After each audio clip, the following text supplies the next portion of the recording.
약 12년 전 다른 주에 사는 친척이 경제적인 어려움에 처하여 나에게 도움을 요청했다.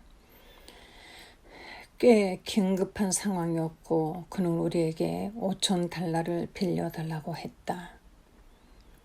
우리는 20대였고 집을 아무리 뒤져봐도 그에게 빌려줄 $5,000는 없었다. 내가 소파 쿠션들 사이사이를 다 살펴보았기 때문에 안다. 하지만 우리는 어떻게든 해보기로 했다. 저금해 둔 돈을 찾아서 그에게 빌려주었다.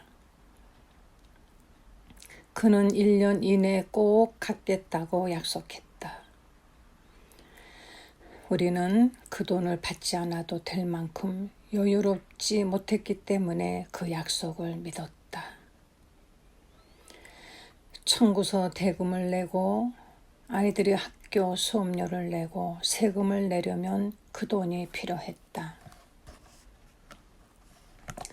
그러나 1년이 지나도록 그는 돈을 갚기는커녕 그 얘기를 꺼내지도 않았다.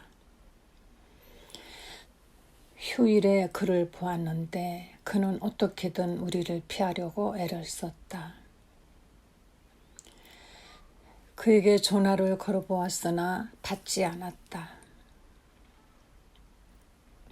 점진적인 상환 계획을 세워보자는 메시지도 남겨보았지만 그는 답이 없었다. 우리는 결국 차를 팔아 낡은 미니밴을 사고 그 차액으로 청구서 대금을 내야 했다. 몇 년이 흘렀고 나는 점점 더 원망이 쌓여갔다. 낡은 미니밴을 몰아야 한다는 것은 남자에게 중요한 문제이다. 가족 모임에서 그를 볼 때마다 그는 어떻게든 우리를 피하려고만 했고 나는 점점 더 억울한 마음이 들었다. 마침내 아내가 이렇게 말했다. 당신도 알겠지만 당신에게 정말 필요한 건 그 사람과의 관계라고 생각해. 우리가 우리에게 빚을 지고 있다고 느끼고 있고 또 당신은 그가 그것을 인정하지 않거나 갚지 않아서 실망하고 있다면 서로 관계를 맺을 수가 없을 거야. 나는 그러고 싶지 않았다. 아내는 계속해서 말했다. 난 우리가 빚을 면제해주고 그 사람한테 돈을 갚지 않아도 된다고 말해야 할 것 같아. 내 생각은 달랐다. 나는 그녀에게 대답했다. 아니, 그럴 수 없어. 그렇게 하고 싶어도 할 수 없어. 우리한테는 그 돈이 필요하니까. 그리고 이어서 이야기했다. 그건 그 사람한테 고난을 줄 뿐이라고. 그 사람도 자기 결정에 책임을 져야지. 나는 절대로 그 빚을 면제해 주지 않을 거야. 하지만 우린 빚을 면제해 주기로 했다. 그에게 우리가 빚을 면제해 주고 그 일을 잊고 싶다고 말했던 기억이 난다. 우리는 다시 휴일을 맞아 가족과 함께 시간을 보내고 있었고 나는 그에게 다른 방에서 따로 이야기를 하자고 했다. 그가 우리에게 진 빚을 갚지 않아도 된다고, 우리가 선물로 주겠다고, 그 빚은 이제 면제되었다고 말했다. 솔직히 나는 그가 엄청 고마워하길 원했다. 그가 너무나 미안해하며 정말로 고마워하는 모습을 상상해 보았다. 하지만 그런 일은 일어나지 않았다. 그는 대수롭지 않은 일처럼 행동했다. 처음엔 내가 무슨 얘기를 하는지 잘 모르는 척했다. 고맙다고 말하긴 했지만 사과하진 않았다. 몇 년 동안 나는 그를 비난하고 싶은 충동이 일곤 했다. 때로는 내가 그 돈을 투자했으면 지금쯤 얼마가 되었을까 하는 생각도 든다. 혹시 당신이 궁금해할 것 같아 말하자면 15,765.27달러다. 그런 생각이 들면 스스로 이렇게 상기시켜야 한다. 잠깐, 난 그걸 용서했어. 몇 년 전에 그가 새 차를 사서 소셜미디어에 사진을 올렸다. 나는 이런 댓글을 남겼다. 와, 좋아 보이네요. 제가 몰았던 미니밴이 생각나는데요. 완전히 다르지만 나는 스스로 이렇게 상기해야만 했다. 잠깐, 난 그걸 용서했어. 그걸 내려놓았어. 더 이상 내 마음속에서 그 일을 떠올리지 않을 거야. 그것은 어려운 일이다. 사람들은 당신에게 용서하고 잊으세요 라고 말한다. 그건 사실이 아니다. 당신은 용서하고 기억한다. 그리고 기억이 날 때마다 스스로 난 그걸 용서했어 라고 상기시켜야만 한다. 나는 친척과의 관계를 어느 정도는 회복했다. 진정한 화해를 하려면 그도 자신의 잘못을 인정해야 할 것이다. 완전한 화해는 양쪽 당사자에 달려있다. 우리는 그것을 이런 식으로 말할 수 있다. 온전한 화해를 하려면 피해자의 용서와 가해자의 회개가 모두 필요하다고. 우리와 하나님과의 관계에서도 그렇지 않은가? 하나님은 우리를 용서해 주신다. 우리가 용서받기 위해 필요한 대가도 다 치러 주셨다. 하지만 하나님과 화해하려면 우리가 회개해야 한다. 당신에게 해를 끼친 사람이 당신이 생각하는 만큼 회개하지 않을 수도 있다. 자기 죄가 얼마나 심각한지, 그것이 당신에게 얼마나 큰 해를 끼쳤는지 인식하지 못할 수도 있다. 본인은 미안하다고 말하지만 그 회개의 정도가 죄의 정도에 비해 부족해 보일 수도 있다.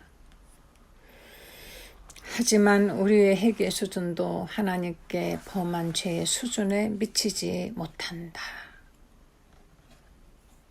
그렇다 해도 진정한 화해를 이루기 위해선 피해자의 용서와 가해자의 회개가 필요한 것이 사실이다. 성경에 이것을 보여주는 이야기가 있다. 아브라함의 손자 야곱에게는 에서라는 쌍둥이 형이 있었다. 에서가 몇 분 차이로 형이 되었고 형으로서 아버지의 축복과 창작권을 갖게 되었다. 야곱은 에서를 속여서 이것들을 빼앗고 형을 피해 도망쳐 숨었다.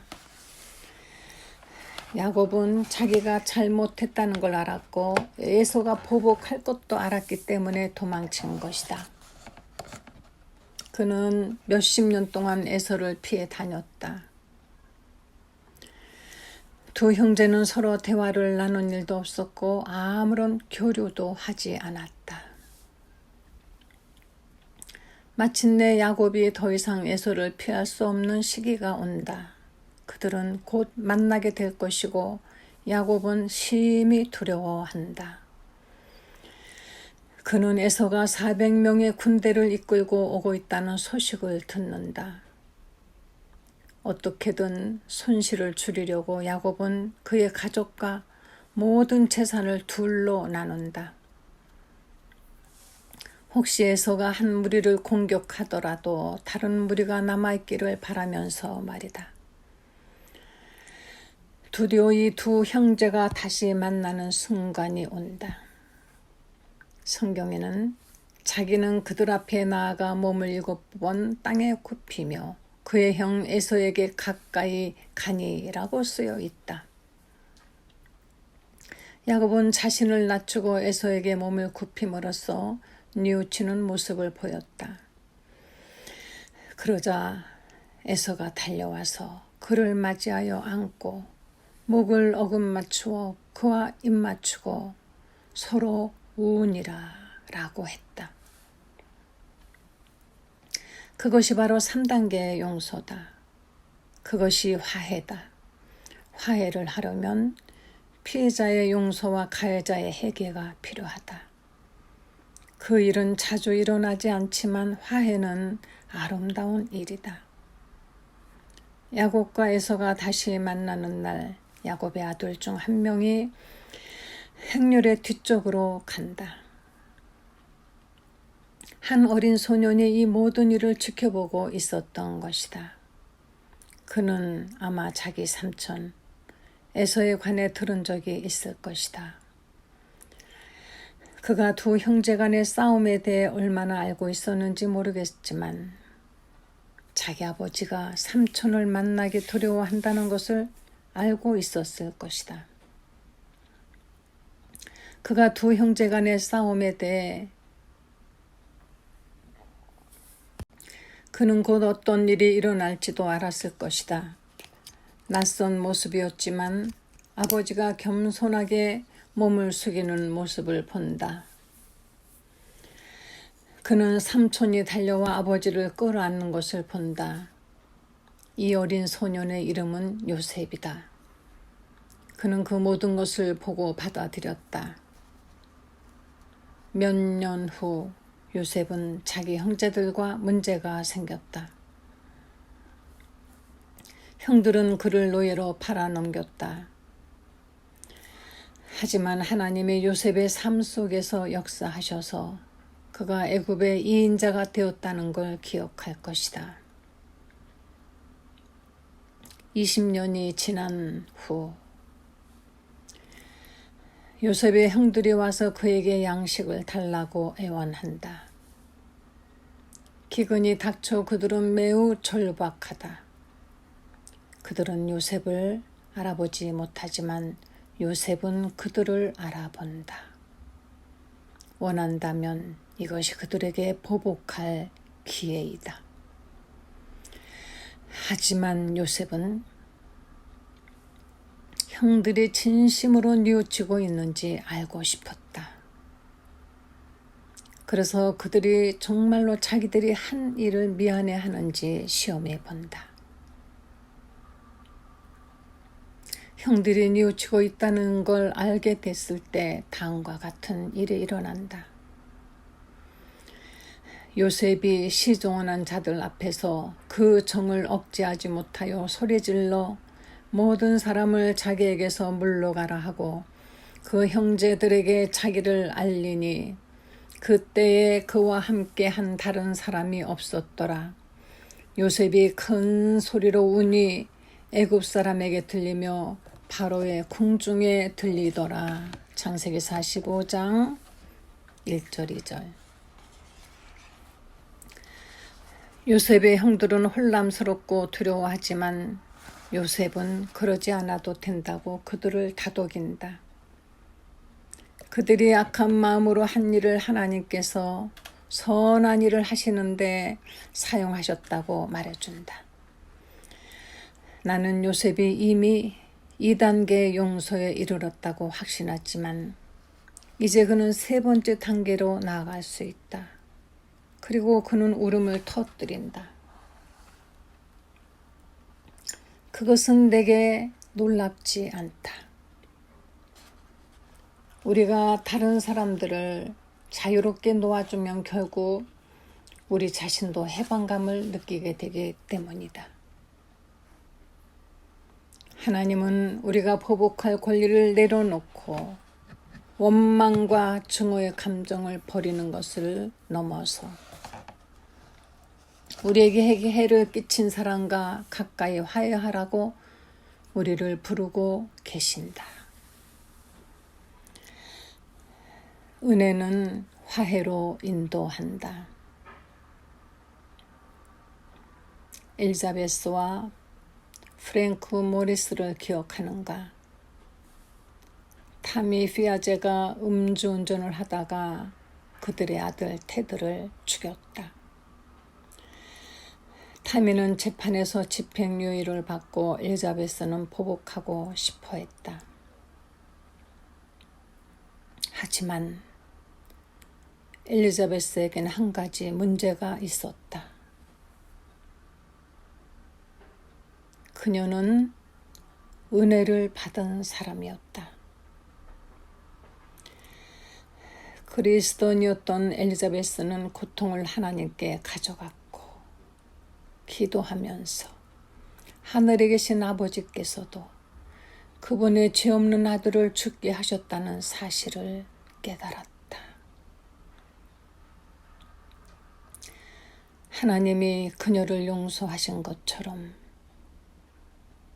그녀도 타미를 용서해야 한다는 걸 알았다. 엘리자베스는 타미를 만나 그를 도와주고 싶다고 말했다. 타미는 결손 가정에서 자랐고 알코올 중독과 싸우고 있었다. 그에겐 도움이 필요했다.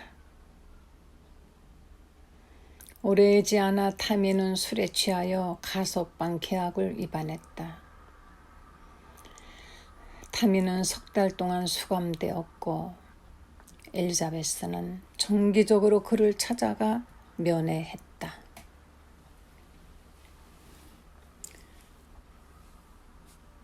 타미가 석방되자 엘리자베스와 프랭크는 그와 관계를 쌓아가며 예수님에 대해 말해주기 시작했다. 어느 날 밤 모리스 부부는 타미와 차를 타고 그들의 교회로 갔다. 거기서 프랭크 모리스는 아들의 살인범에게 세례를 주었다. 모리스 부부는 지금 타미를 자기 아들처럼 여긴다. 그들은 주일마다 함께 교회에 나가고 밖에 나가 점심을 먹는다. 종종 만나 롤러스케이트를 타거나 볼링을 하기도 한다. 타미는 매일같이 그들에게 전화를 건다. 이것은 실제로 일어났던 놀라운 이야기다. 그러나 내가 묻고 싶은 것은 이것이다. 그런 일이 정말 일어날 것인가? 당신의 삶 속에서 펼쳐져야 할 화해의 이야기가 있는가? 당신이 용서하고 기도해주고 선을 베풀고 화해해야 할 원수가 있는가? 그는 누구인가? 당신은 무엇을 해야 하는가? 당신은 이 일을 할 수 있다. 은혜가 당신의 상처보다 더 크다. 그저 그 은혜가 흘러가게 하면 된다.